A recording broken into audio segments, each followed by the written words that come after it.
beloved child, my soul, lay it down right now. Put it down. My love was never worth the burden on your shoulders. It was never a sign of a more devoted existence. It was never the exam you were meant to take to get to me. Someone informed you that a true disciple carries more, so you started carrying that burden and you took them at face value. For years, you have been duped by that falsehood. I'm going to remove the yoke from your neck right now before this message concludes, and read you the words I said on a slope that will provide the much-needed relief for your shoulders. Come sit with me.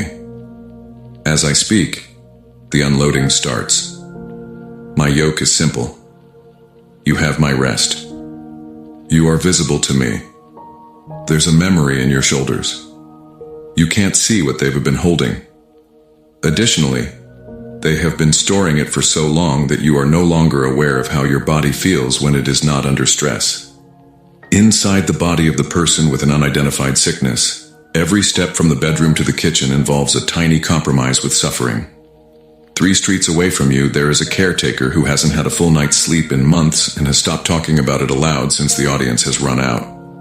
I've been waiting for a test result for 14 days.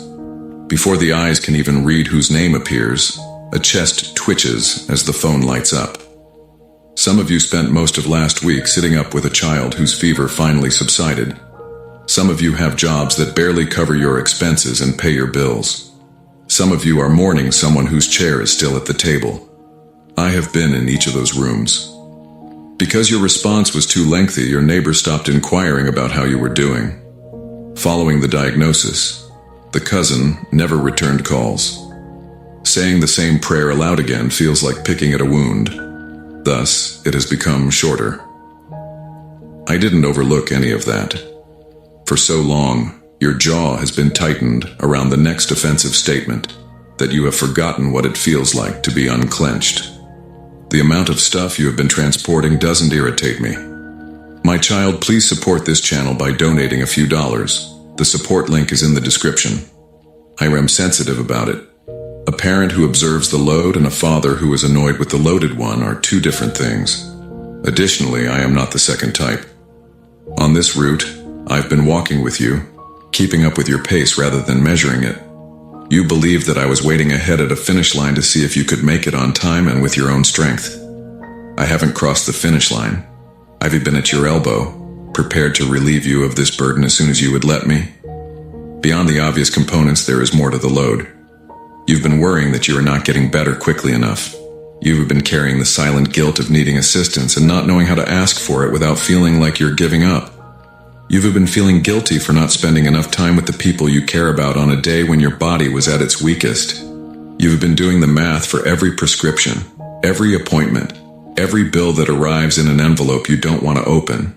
You've been worrying that this season will become the new normal. Additionally, the strong version of you no longer feels present. Nobody had told you about any of those additional loads. While you were attempting to keep your head up, they silently got on. I also see them all. They are significant.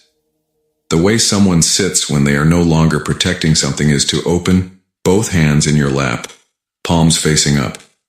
It's not a minor issue. The primary enforcers of the carrying have been the hands. They have grasped, packed, balanced, lifted, and repositioned. Give them a moment to relax. When your hands relax, you'll notice that the weight you've been carrying rides higher in your torso, how it moves up into the jaw, brow, and shoulders. That's where you've been keeping stuff that was never supposed to be inside a body. The hands that are currently resting on your lap were not intended to serve as hooks for a lifetime. They were designed to be given. One person did not put this weight together in you.